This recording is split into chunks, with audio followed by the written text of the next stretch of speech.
हे आहे गोकुळचं श्रीखंड. अगदी जिभेवर रेंगाळणार. जिभेवरच नाही तर मनावरही रेंगाळणार. गोकुळ श्रीखंड, मनावर रेंगाळणार. आज तुमचा भोगावती सहकारी साखर कारखाना हे तुमचं दैवत आहे. PN पाटील साहेबांनी अक्षरशः तळहाताच्या फोडासारखं त्याला जपलं, वाढवलं, त्याला प्रोत्साहन दिलं. परंतु आजूबाजूचा परिसर बघता तो कारखाना त्याची कॅपॅसिटी 5,000 टन करणं गरजेचं आहे. मी त्याच्याबद्दल तुमच्या चेअरमन साहेबांची, राहुल भैयांची, बाकीच्या सगळ्या बोर्डाशी बोलीन. त्याबद्दल तुम्ही काळजी करू नका.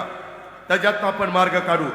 जिथं राज्य सरकारची मदत लागेल तिथं मी आणि माझे सहकारी तुमच्या पाठीशी आहेत. सहकार खातं तुमच्या पाठीशी आहे.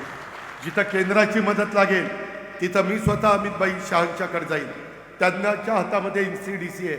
त्यांना सांगेन की माझ्या कोल्हापूरवासियांना, इथला माझा शेतकरी फार बहादर शेतकरी आहे, तुम्हाला सलाम ठोकला पाहिजे. त्या भोगावती सहकारी साखर कारखान्याचा बोर्ड नशीबवान आहे. अरे आम्हाला तोडणी वाहतूक द्यायला एवढे पैसे द्यावे लागतात, तुम्हाला तोडणी वाहतुकीला एक पैसा द्यावा लागत नाही.